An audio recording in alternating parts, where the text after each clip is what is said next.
Oi. Un mūsu pasākuma vadītāja būs Amanda. Amanda ir jauniešu domes pārstāve. Un šo pasākumu gribu akcentēt arī par to, ka šo pasākumu jautājumus un visu gatavoja tieši jauniešu dome, paši jaunieši.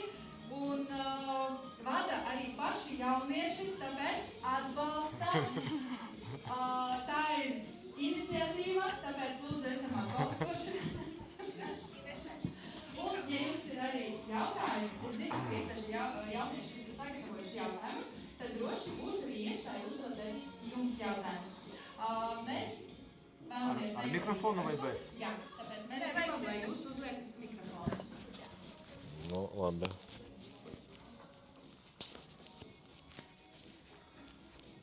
Visu, ko es teikšu, jūs izmantosiet pret mani. Nē, nekurā gadījumā. Nē, tā vienmēr ir. Nu, aiziet politikas tēkreklā. Pirmais raidījums. Nu, labdien! Labdien!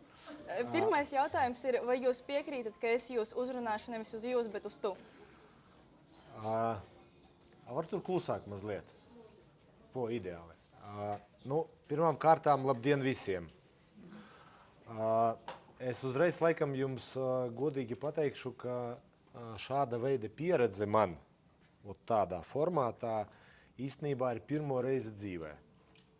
Ja, mēs runājām daudzas reizes daudzās lietās un atbildot uz jūsu pirmo jautājumu, jā, uz tu. Un īstenībā es vienmēr, kad runāju arī ar iedzīvotājiem, vienalga jaunieši vai vecāka gada gājumu, es saku Andrej, jā, sakiet vienkārši Andrej. Labi. Uz tu. Labi. Kā tu šodien jūties? Šodien lietains laiks, no rīta avārija 18. novembra Valkas ielā, negāja tramvaja satiksme. Tad bija notikumi Reizeknē, Reizeknas novadā, Ludus novadā, Balvu novadā ar droniem. Bet Tikko bija Civilās aizsardzības komisijas sēde, kur mēs to visu skatījām, arī šos jautājumus. Nu, šī ir forša vieta, bet tāda pietiekami smaga diena. Labi. Diskusijām. Tad nākošais jautājums. Cik maksā tavs šodienas outfits?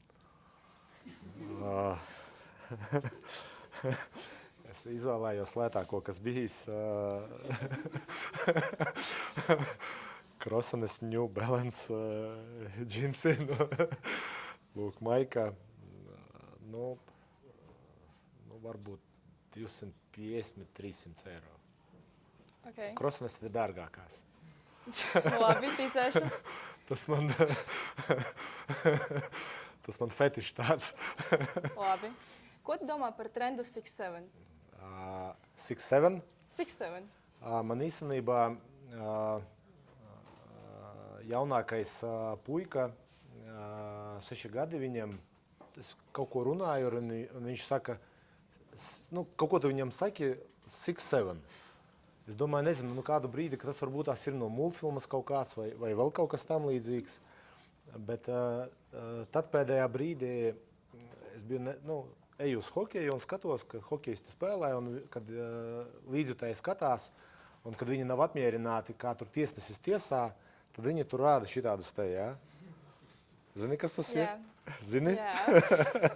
Un tā, jā. Un tajā brīdī arī parādījās man tur interese, kas ir 6'7". Īstenībā neko viņš nenozīmē. Jā.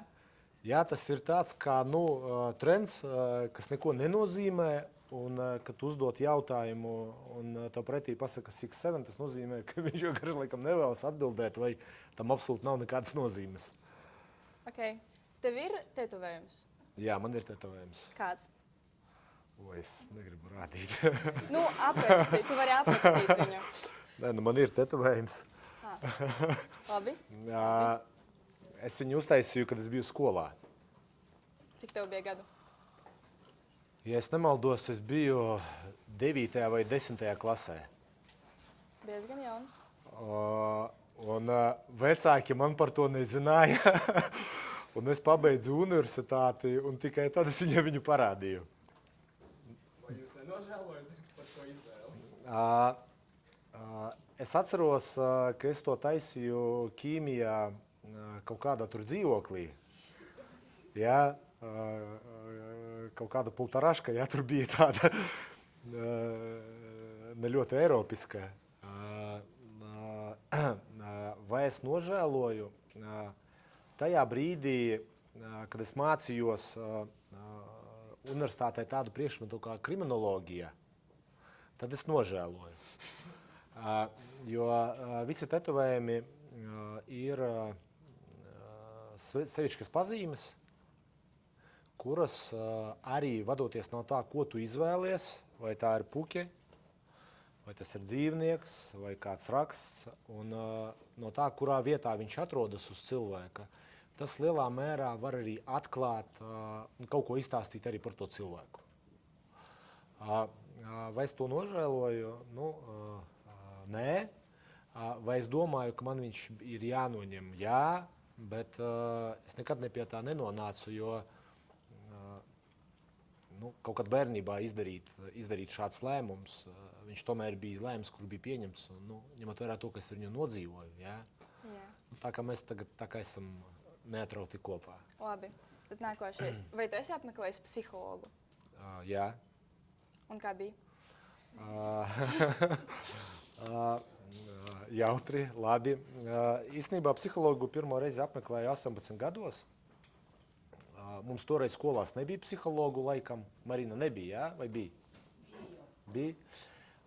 Skolā mans lielākais psihologs bija mana klases audzinātāja, bet pirmo psihologu es apmeklēju, kad gāju dienestā iekšlietu ministrijā. Jā, un tā pieredze bija tāda ļoti interesanta. Tu tad ej to veselības pārbaudi, un viens no veselības pārbaudes posmiem ir arī psihologs.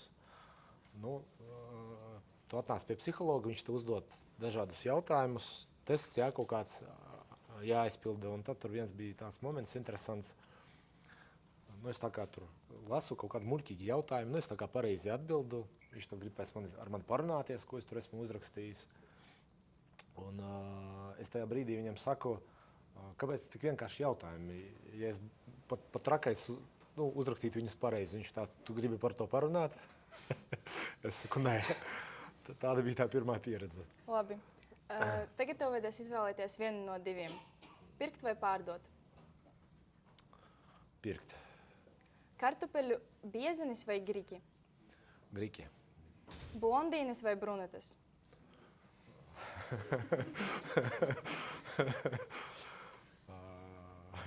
Brunetes. Runāt vai darīt? Darīt. Ditons vai solo? Ditons. Pensionārs vai jaunietis? Jaunietis. Ķīna vai Amerika? Oj. Diplomātiskai kaut kādai jābūt atbildēji. Nē, vienkārši. Vienkārši Ķīna. Pelmeņi vai roltons? Pelmeņi. Skudra vai zilonis? Skudra. Dacia vai Lada? Lada. Viktors Lapčenoks vai Žoržs Siksna? Neviens neko neiesaka, lai ir Žoržs. Labi. Tas arī kaut kāds psiholoģiskais portrets. Jā, jūs atnācāt pie psihologa. Paldies. Labi, turpināsim. Vai tavs telefona ekrāna laiks vairāk aiziet darbam vai ziņu komentāru lasīšanai un atbildēšanai? Ziņu lasīšana un komentēšana arī ir viena no darba sadaļām. Es tā to pateikšu. Bet pamatā komunikācija un komentāri ir vajadzīgi, lai nodrošinātu, ka tad, kad tu darba laikā palaid kaut kādu informāciju, lai tā informācija neaizietu nepareizā virzienā. Un tad, kad tavā laukā, ja, mani sociālie tīkli, tas ir tāda, ka mans laukums, ja, mana dzīve. Ja. Un, kad es kaut ko ierakstu, tam, protams, ir kaut kāds mērķis, ja, dažreiz varbūt provokatīvs, dažreiz ar jautājumu, dažreiz diskusiju raisošs, un, protams, es gaidu to feedbacku. Un pēc visiem algoritmiem attiecībā uz minētā procesa iedarbināšanu, protams, ir svarīgi pirmo stundu mazliet tā kā pasekot kas tur ir, bet man uzreiz izlec ārā tie informācijas atgādinājumi, kad kaut kas kaut ko jautā vai vēl kaut kā, un tad es arī netieši piedalos tajā diskusijā. Labi, bet jums patīk rakstīt komentārus? Vai man patīk rakstīt komentārus? Grūti pateikt, vai man patīk. Jā. Es to uzskatu par tādu nepieciešamu vajadzību, kas ietilpst manos pienākumos. Un pamatā tie komentāri ir tomēr jautājuma formā. Un mana tā pozīcija vienmēr ir bijusi, valsts un pašvaldības un pilsētas vienmēr praktizē, ja tu gribi kaut ko uzzināt, uzraksti rakstveidā iesniegumu. Ja tu gribi kaut kādu problēmu atrisināt, nāciet tur uzrakstiet rakstveidā iesniegumu. Es vienmēr eju to ceļu, ka labāk tu atbildi ātri, nevis cilvēks iet, uzraksta iesniegumu un gaida tur 30 dienas to atbildi, ko viņš saņems. Labi. Tavs TikTok konts ir populārs, bet cik daudz no tā ir īstais Andrejs un cik daudz ir pārdomāts mārketings? Visur ir īstais Andrejs. Tiešām? Jā.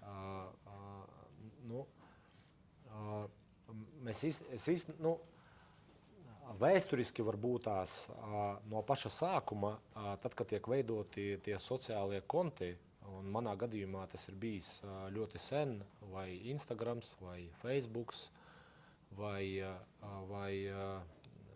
tur TikToks, jā, tas pats, vai LinkedIns, jā, kas tiek izmantots. Tad, protams, tu kā politiķis tu ej, tu eksponējies, un, protams, daļa no tās eksponācijas ir kaut kāds mārketings. Tad, kad tu esi kā domes priekšsēdētājs, jā, un tad, kad no taviem lēmumiem ir atkarīga jau rīcība, tad mārketings jau nestrādā. No tevis prasa, lai tu jau kaut ko izdarītu, lai tā bedra tur būtu beidzot aizvākta, un tu neiesi tur, zin kā, pie katras bedres un teikt, rītdien mēs viņu izremontēsim. Jau tas ir mārketings. Labi. Mēs absolūti, es pamainīju to pieeju, kad no mēra amatā, kad mēs lielā mērā, pat iekšēnē pie sevis, necik aizliedzām, bet kratamies nost no visādām tur diskusijām, no darba grupām. Labi, mēs varam diskutēt, bet nevajag to eksponēt, jā, uz āru. Nevajag radīt priekšstatu, ka tu tur, zin kā, baigi tur kaut ko domā, vai tur, labi, tu strādā, jā, bet nevajag to vilkt uz āru. Tāpat tās, piemēram, attiecībā uz visiem projektiem. Piemēram, tad, kad mēs uzsākam jau remonta darbus, jā, arī jaunībā, arī šajā ēkā, mēs tikai tad rādam. Mēs uzsākām, jā, apskatāties. Jā, vai, piemēram, mums šobrīd ir gatavs projekts, mēs ejam uz ledus halles renovāciju. Viņa notiks, līgumi tiks parakstīti maija, jūnija mēnesī. Mēs varējām šodien stāstīt, ka mēs tur viņu remontēsim. Tas ir mārketings. Labi. Jā, bet mēs parādīsim, ka mēs viņu remontēsim tajā brīdī, kad tur uzsāks būs remonts. Jā, lielā mērā. Un tas jau būs absolūti cita tam visam ir sakere, jo mārketings absolūti skatījumu skaits neko nenozīmē. Jā, pa lielam. Zin kā tu vari reklamēt kaut kādu preci, bet pie tās preces reklāmas nav svarīgi, cik daudz ir bijuši skatījumi tai preces reklāmai. Svarīgi ir, cik daudz ir nopirkuši, jā, to preci. Tāpat tās arī šobrīd, piemēram, politikā. Labi, varbūt ejam tālāk uz Labi, nākamo okay. jautājumu. Varu daudz runāt. Es ticu. Iedomājies sevi 18, 20 gadu vecumā, vai toreizējais Andrejs gribētu iet uz kafiju ar pašreizējo mēru Elksniņu? Man grūti ir atbildēt, vai Andrejs gribētu iet pie Andreja, jā, tajā brīdī. Es zinu, ka mums toreiz tādas iespējas nebija. Mums nepiedāvāja, viņi pie mums nenāca, viņi ar mums nerunāja, mums nebija iespējas izteikties, mums nebija iespējas piedāvāt kaut ko, kaut gan mums arī bija skolas parlaments, arī bija jauniešu parlamenti. Tā mūsu esamība bija lielā mērā nosacīta. Vai tajā brīdī es izmantotu šādu iespēju? Es domāju, ka jā. Kāpēc? Interesanti parunāt. Jā. Man universitātē patika, ka pasniedzējs starpbrīdī meklē atbildes uz maniem jautājumiem. Labi. Kā tu izdomāji žestu strādājam? Oi. Nu, tas arī parādījās, arī atbildot uz to jautājumu par mārketingu, kad ir jābeidz runāt, jābeidz tur zīmēt kaut kādus plānus, jābeidz diskutēt. Tas lielā mērā šobrīd visiem ir apnicis, un to visu tiešām uzskata kā par tādu miglas pūšanu acīs. Un tāpēc tajā brīdī bija doma meklēt kaut kādu enkuru, tādu, kurš varētu tā kā pielipt, arī kaut kur. Un tas arī parādījās, ar to darīt. Strādājam, daram, rīkojamies, un tā parādījās strādājam. Ar līdzīgu pieeju, piemēram, visu laikam ir pamanījuši, es izmantoju liliju sociālos tīklos, un mēs pilsētā vispār liliju to izmantojam. Mēs to liliju jau neizdomājām arī. Mēs viņu paņēmām no pilsētas ģerboņa, no heraldikas. Un heraldika pilsētas ģerbonī ir kas cietoksnis, upe un lilija. Cietoksnis pats par sevi smags ir psiholoģiski, upe tas ir tā, tu šļūts, visu laiku kaut kur. Bet lilija pati par sevi tāda kā revolucionārs, kaut kāds tāds ass, varbūt tās tieši. Labi. Ja ne Latvijā, tad kurā valstī tu dzīvotu un kāpēc? Kurā valstī es dzīvotu, kāpēc? Varbūt Spānijā, jo tur ir saulaini. Tas ir vienīgais iemesls? Jūs uzdevāt jautājumu, ja ne Latvijā. Jā, labi. Pie tam es mācījos arī Spānijā, Barcelonā, Eiropas akadēmijā. Eiropas tiesību akadēmijā. Tur ir saulaini, tur tā ļoti brīvi ir. Kaut gan es tur Barcelonā, nezinu, pēdējo reizi, laikam esmu bijis gadus 6-7 atpakaļ, ļoti sen. Okay. Iedomājies, tu satiec turistu Daugavpilī, kur tu viņu aizvestu paēst, ko tu ieteiktu apskatīt, kas obligāti jāredz? Noteikti tā šobrīd ir Rīgas iela. Noteikti tas būtu cietoksnis, un noteikti tie būtu stropi. Un kur tu aizvestu viņu paēst? Tas ir atkarīgs no tā, ko viņš gribētu. Ja viņš gribētu, nezinu, tur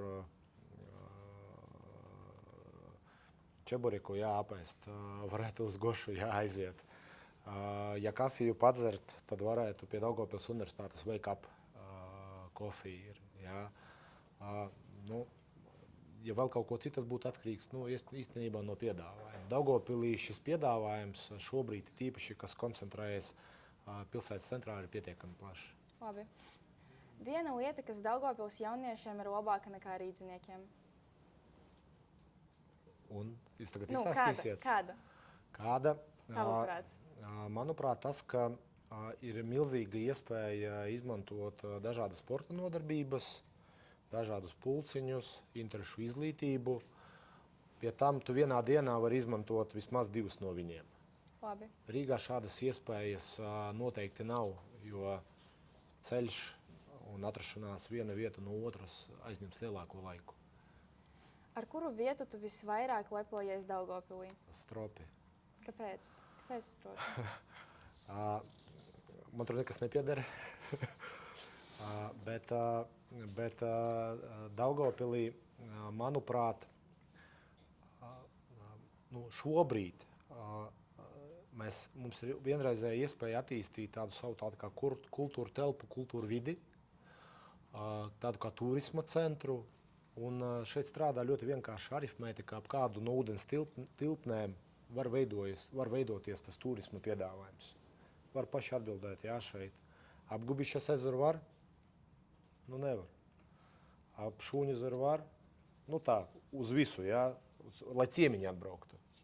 Nevis lokāli, bet lai atbrauktu no malas. Nevar. Rugeļi nevar ļoti lokalizētas, visas tās lietas. Tā lieta, kuru skar gan vairākas apgājumies, gan atrodas uz magistrāliem ceļiem, ir Stropu ezers. Labi. Kurš ļauj ar savu mērogu un platību attīstīt tur dažādas fiškas, kas tur var notikt. Tā, varbūt publikai ir kaut kādi jautājumi? Labi, aiziet. Лузу. По-русски. Можно, конечно. Почему у нас в городе нет Макдональдса? только одни хесбургеры. Ну, Макдональдс когда-то исторически был на месте Хесбургера по улице 18 ноября, там, где вот находится, да, вот это двухэтажное здание. Но так как очень-очень давно там затянулся ремонт одной дороги, для них это стало невыгодно, и они оттуда уехали. И можно сказать, что после этого у них психологическая травма. Да, они психологически, наверное, не понимают, что они могут сюда вернуться. Хотя я со своей стороны, мы им и переписывались с ними, да, и созванивались вот именно с их, ну, скажем так, теми, кто отвечает за их развитие, и предлагали, чтобы они бы зашли сюда, потому что это разнообразие для нас было бы интересно. Ну, я, допустим, мне Макдональдс нравится больше, да, чем Хесбургер. Вот, но ну вот как бы от них инициативы такой нету. Плюс надо понимать, что прошло определенное количество времени, и Хесбургер занял вот такие, ну, все площадки, да, где могут быть. И получается, что для них, скорее всего, вложения слишком большие для того, чтобы, ну, уже делить этот рынок, да, который ну, достаточно ограничен с точки зрения любителя. Но самый офигенный бургер, к нам приезжают на разные мероприятия на День города, ливанские вот эти бургеры, которые стоят, вот они самые классные. Лучше даже, чем Макдональдс. Еще один вопрос. А почему в школах еще не отменили домашку? Дети делают ее с чатом GPT, и просто учителя тратят время, когда это все проверяют. Ну, я бы отменил бы мобильные телефоны вообще. Да, я придерживаюсь такой позиции, что больше необходимы книги. Я люблю даже сам работать с документами распечатанным, да, виде. И я не пользуюсь чатом GPT вообще. Да, вот вообще. У меня нету программы в телефоне, и я его не использую. Но, скажем так, это уже, наверное, вопрос образования и педагогов, насколько вот они могут контролировать этот процесс. Но домашние задания сами по себе, они необходимы. Вопрос, будете ли вы мыслить в этом ключе как рыбка, да, 3 секунды, или же понимать эту тему. Я, допустим, когда преподавал в университете юриспруденцию, со мной было очень сложно всем отличникам. Почему? У отличников всегда была такая позиция, что вот им надо выучить от А до Я. Да, и вот ты им задаешь стандартные вопросы, они тебе действительно могли даже вот 5 листов с книжки слово в слово переписать. Я иногда сначала думал, некоторые студенты были, что это они переписывают все время. Даже на некоторых экзаменах стоял рядом, посмотреть, он переписывает или нет. Оказывается, нет. Оказывается, не переписывал, просто у человека была орфографическая память. Что как только ты разговариваешь с отличником на нестандартную ситуацию, ну, не стандарт, он ничего не может делать. И то, к чему вас приучит чат GPT, к нестандарту, ну, точнее, к стандарту. Он не даст вам мыслить и так далее. Кто мыслит нестандартно? Нестандартно мыслят все хулиганы. Почему? Не знаете? Потому что они всегда, когда ты их ловишь за что-то, они хотят они выкручиваются. Для того, чтобы выкрутиться, надо мыслить нестандартно. А нестандартно, ну, в принципе, сегодня надо мыслить везде, если ты хочешь выйти за рамки даже того же образования. Да, будь то юриспруденция, да, будь то, там, допустим, медицина и так далее. Да, ты должен знать какие-то основные базу какую-то, но талантливым специалистом ты будешь только тогда, когда ты выйдешь за рамки вот этого стандарта, который тебя учит. Поэтому чат GPT вам абсолютно ни в чем не поможет. И еще один последний вопрос. О, какая. Но он очень более важный. У нас с подругой мы делаем сами браслетики, сквиши, наклейки и продаем их там на площадке. И у нас вопрос, до скольки можно продавать? Лет или как? Ой, ну, если я начну говорить с точки зрения налогообложения, да, то, безусловно, вы должны зарегистрировать там предприятие, ИК, там, индивидуальное предприятие, и тогда вы можете это делать в таком, да, процессе. Но если вы это, ну, не сделаете, то вам не надо будет платить налог. Да? То есть, ну, не хочу дать сейчас неправильный совет, да, на самом деле. В принципе, регистрировать индивидуальное предприятие в таком ключе нужно. Ну и там чеки, да, выдавать, да, вот весь такой процесс. Если это у вас происходит в таком, ну, бытовом формате, то, ну, проблем у вас с этим нет. Но это очень серьезный вопрос. Если бы отвечал бы налоговый инспектор, он бы сказал, что вы должны привести сначала в порядок все свои документы, и только тогда вы можете продавать финички во дворе. Jautājums, kāpēc vat mazās Latvijas pilsētas ir vairāk digitāli attīstītas nekā Daugavpils? Kādās lietās vairāk digitāli attīstītas? Nu, pieņemsim e-biļetes tās pašas. E-biļetes šobrīd Latvijā ir attīstītas, nu, lielā mērā, nu, 3 pašvaldībās. Jā, tā ir Liepāja, Jelgava un Rīga. Reizeknē, piemēram, darbojas tā saucamā pilsētnieka karte. Daugavpilī tas ir bijis tāds vēsturiskais arhaisms, kurš bija sasaistīts ar konduktoriem un ar vismaz, ja es nemaldos, 150 konduktoru darbu arī pilsētas uzņēmumā. Diskusija par to, ka e-biļetes varētu būt ieviestas, pie mums sākās, nezinu, laikam 17. un 18. gadā. Un politiski vienmēr, lai, nu, tos cilvēkus nelaistu no darba, jā, vaļā. Politiski vienmēr, nu, bija lielā mērā, nu, tā kā nepopulāri pieņemt to lēmumu par tādu kā digitalizēšanu. Bet mēs to lēmumu pieņēmām un arī uz to gājām. Mēs to lēmumu pieņēmām, ja es nemaldos, vismaz 2 gadus atpakaļ. Un šobrīd 1,5 gadu gāja iepirkuma procedūra, kurā mēs izvēlējāmies jau pretendentu, kurš ieviesīs šīs digitālās biļetes. Pašlaik ir noslēgts līgums, un, ja es nemaldos, tad nākošā gada martā jau ir jāparādās Daugavpils e-biļetēm. Visādi citādā ziņā es uzskatu, ka Daugavpils ir, nu, digitalizēta, jā, vai nu tā skolas, kuras darbojas tur e-klasēs vai e-veselības, kā visās citās lietās. Mēs izmantojam dažādus digitālos rīkus, un šobrīd mēs pat strādājam, lai ieviestu vairāk arī mākslīgo intelektu, piemēram, pašvaldības darbā. Attiecībā uz dokumentu apstrādi, attiecībā, piemēram, uz kaut kādas domas mārketinga aktivitātēm, preses relīzēm, jā, ko viņš ļoti labi izstrādā.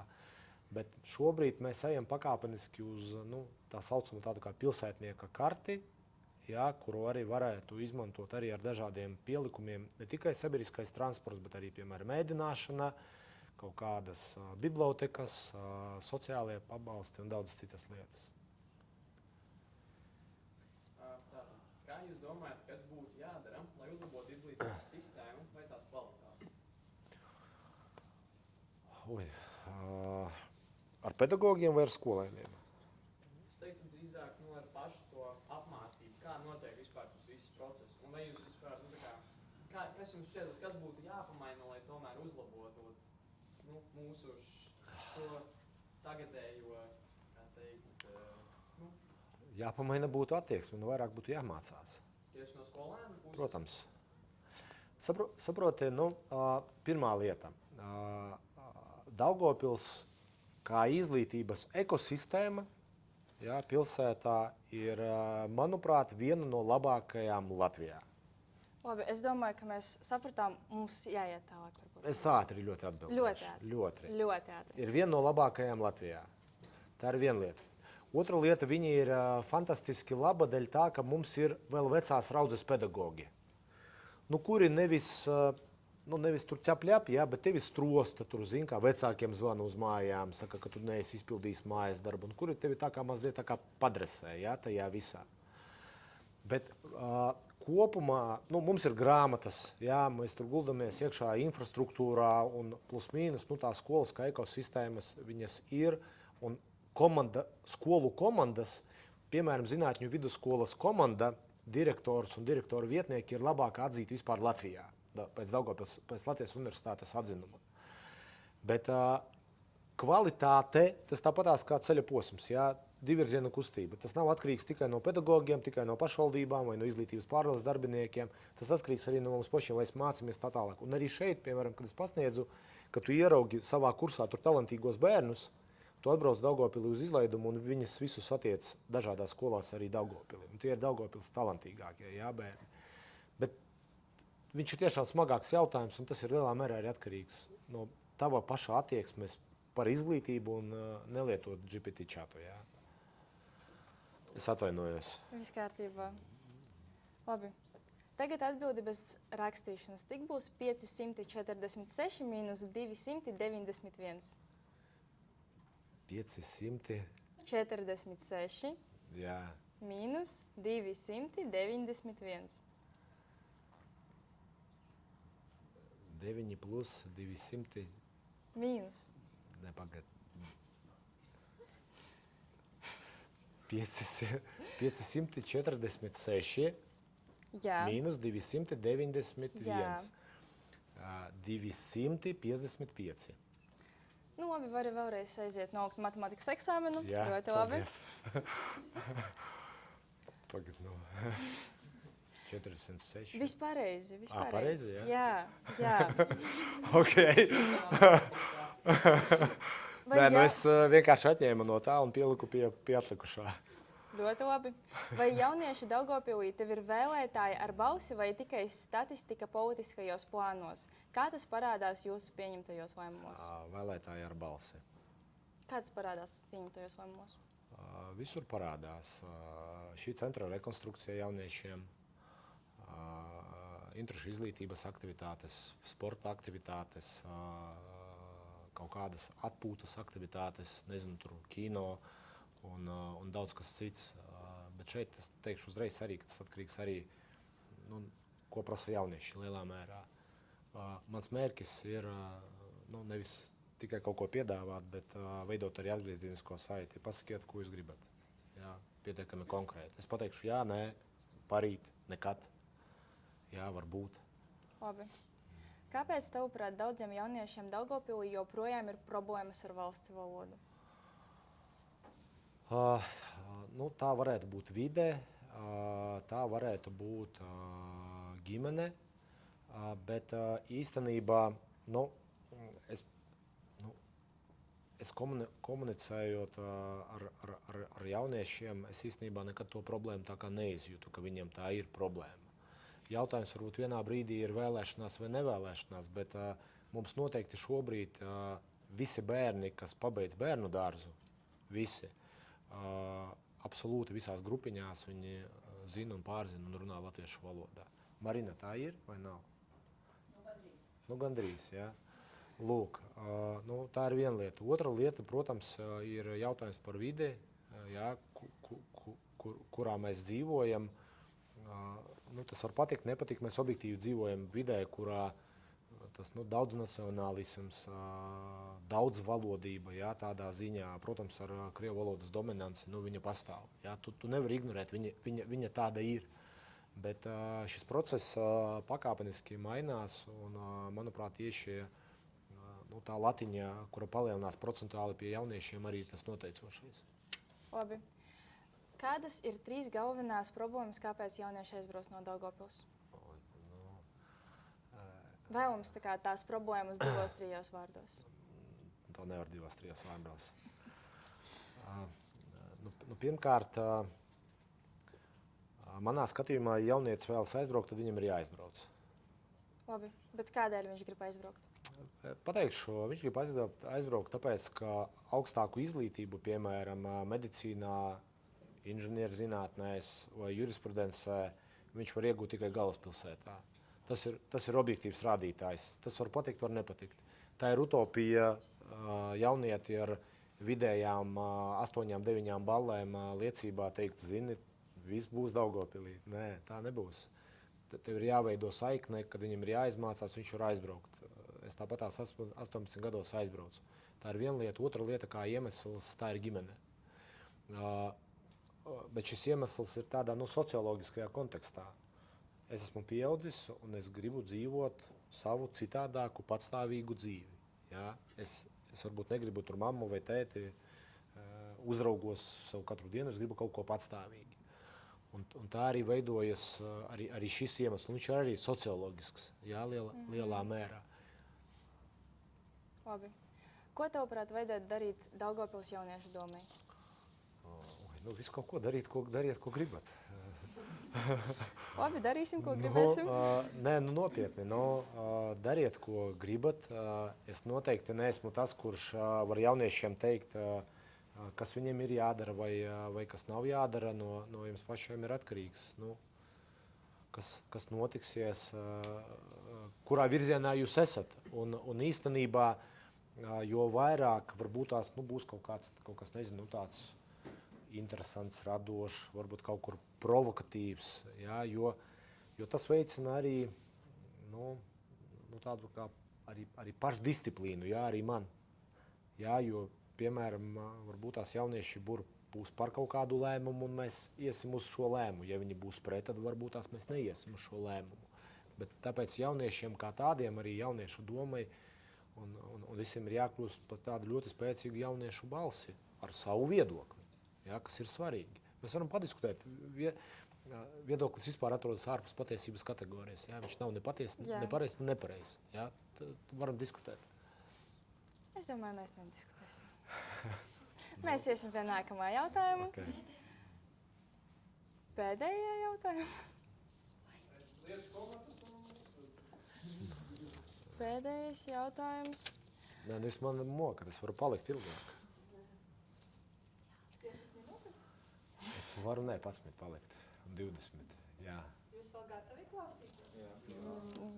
Ne, jūs varat mani mocīt, Mums vienkārši vēl pēc tam vēl ir jums ko piedāvāt. Mēs taisim tā, labi, 10 minūtes gatavi, jā, visi, tad pagarinam 10 minūtes. Bet atbildam īsi. Labi, jā. Es labošu. Politiķi parasti runā tikai par uzvarām, bet nosauc vienu lietu, ko tu esi salaidis dēlī tieši jauniešu jomā.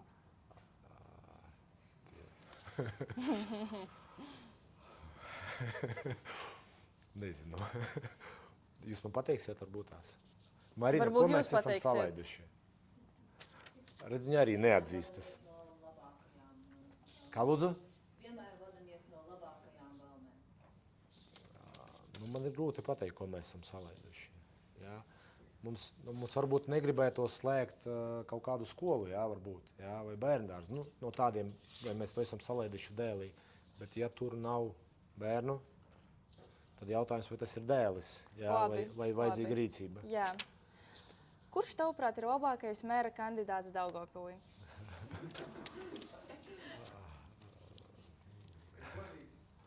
Kā lūdzu?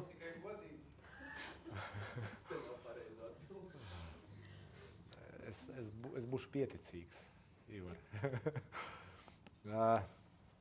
Kurš būtu labākais? Es nezinu. Nē, ok, nezinu. Labi. Godīgi teicāt, es nezinu. Vai es esmu labākais? Atbilde arī nē. Bet vai tu uzskati sevi par labāku? Nē. Labi. Turpinam. Nē. Ja tu rīt vairs nebūtu mērs, ko tu darītu pirmajā brīvajā pirmdienā?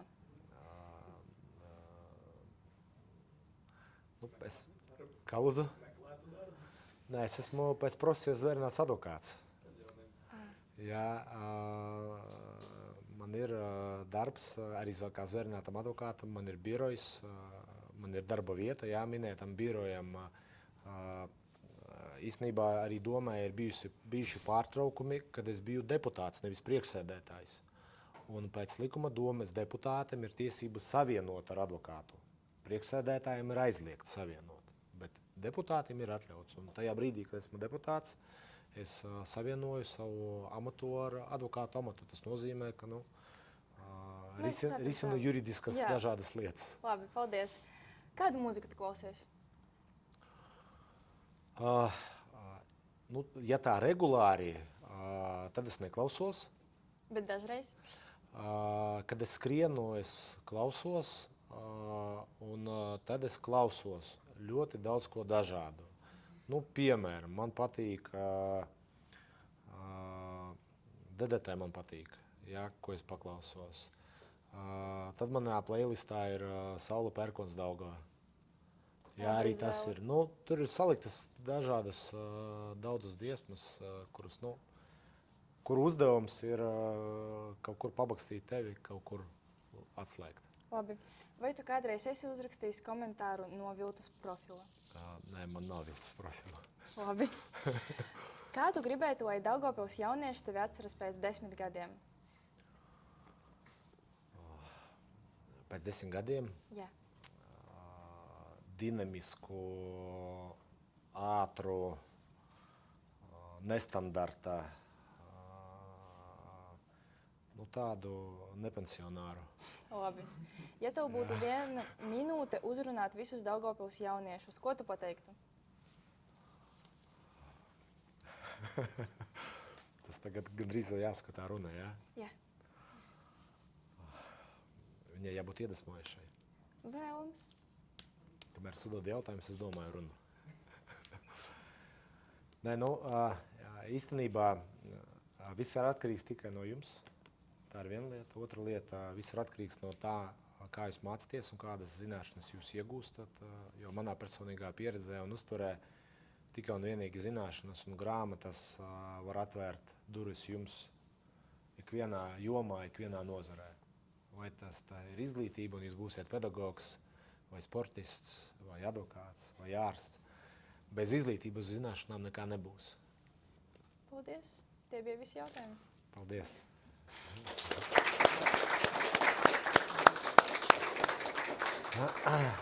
Nu labi, es varu kaut ko arī vēl izstāstīt, ja jūs kaut kas interesē. No, Bija viens jautājums.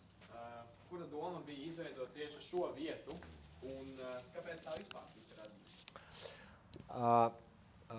mēs šo vietu veidojām tajā brīdī, kad iepriekšējā viena no domēm, kurā es nebiju domes priekšsēdētājs, bija pieņēmusi lēmumu veidot šeit sociālo centru. Sociālo centru. Un, manuprāt, sociālais centrs, jā, kādu mēs, piemēram, redzējām Lašplēša ielā vai šobrīd darbojas Alējas ielā, jā, ka viņš nav ok pilsētas centrālajā parkā. Jo mums svarīgi ir, lai vietas arī būtu lielā mērā saķēdētas, jā, un lai tas būtu kruta, jā, šeit. Un mēs ieejam parkā, ko mēs redzam, pirmais, ko mēs redzam, labi, dzimtsrakstu nodaļa, jā, tas ir Štruns. Nav Štruns, jā, jo tur viss sākas un arī beidzas. Jā, gan dzimšanas, gan miršanas apliecības tiek kārtotas tur. Bet, kad mēs ieejam centrālajā parkā, tad mums ir bērnu rotaļu laukumi, mēs redzam, ir sporta laukumi, mēs redzam, ka šeit notiek dažādi iekšā pasākumi un tā tālāk. Un mums bija svarīgi izveidot telpu, kurā jaunieši arī, kuri kaut ko dara arī tur, vai iet garām, lai viņiem arī būtu sava telpa un sava vide. Plus tam visam, protams, pieslēdzās arī daudzi citi ļoti praktiski jautājumi. Nu, piemēram, māmiņa ar ratiņiem viņa iet, vai viņai ir iespēja aiziet uz toaleti? Nu, nav. Jā, uz to būdu viņa tur neies. Tur dažreiz kaut kas guļ. Jā, un tad bija skaidrs, ka šādu infrastruktūru tu vari veidot tikai tur, kur jau ir ēka, jā, ar labierīcībām. Un tāpēc arī tapa šī ideja, ka tam ir jābūt šeit nevis kā apkalpošanas centram, bet kā atvērtai videi, un tieši arī šis projekts, arī ar šo verandu, jā, šeit, arī ar šo fantastisko koku, kas ir ārā, jo viņš vispār atgādina kaut ko no Avatara, jā, var uzlikt lampiņas, jā, kaut kādas salikt, batutus, jā, tur uzlikt, kur var apsēsties un vēl kaut ko, taisīt kaut kādus, nezinu, tur vai nu kino, jā, kaut kādus pasākumus, vai nu kaut kādas tur atpūtas lietas. Parādījās, ka šī ēka var būt ļoti daudzfunkcionāla. Sociālais dienas šeit to daudzfunkcionalitāti neradītu, jā, viņš radītu konkrētu cilvēku apkalpošanu šajā vietā. Šeit viņš gan var spēlēt priekš jaunākajiem, gan priekš vecākās paudzes, kuri tāds kā open space telpa. Un mēs visur šobrīd pilsētā, kad mēs guldam iekšā, lai sakārtotu kaut kādu vienu telpu, mēs visur skatāmies, lai viņa tiek maksimāli izmantota. Kultūrā, tur sportā, interešu izglītībā, tur nezinu, tur kaut kāds varētu tur būt ārsta kabinets, jā, vai kaut kas tam līdzīgs. Jo tieši tā multifunkcionalitāte rada tās cilvēku plūsmas. Respektīvi, mums ir svarīgi, lai šeit notiktu dzīvība. Ko jūs šeit darīsiet? Īstenībā tas atkarīgs no jums, bet šeit ir jābūt kustībai. Un fiška, ko izdarīs šī kustība? Šī kustība pievilinās vēl kustību. Jo daudzi, kur ies garām, viņi redzēs, šeit notiek kustība, tāds šeit kaut kas notiek. Puse no viņiem atnāks paskatīties, jo viņiem tieši būs tikai interesanti. Un tā veidosies arī tā kopējā vide ar kopējo gan iekštelpu, gan arī izmantojot ārtelpu. Tā parādījās šī ideja, jā, tajā brīdī. Pareiza ideja vai nē? Ļoti pareiza. Nu. Tad tomēr kaut kas ir labs, jā, izdarīts. Ok, viss? Jā, paldies, liels aplausos. Nu labi. Paldies.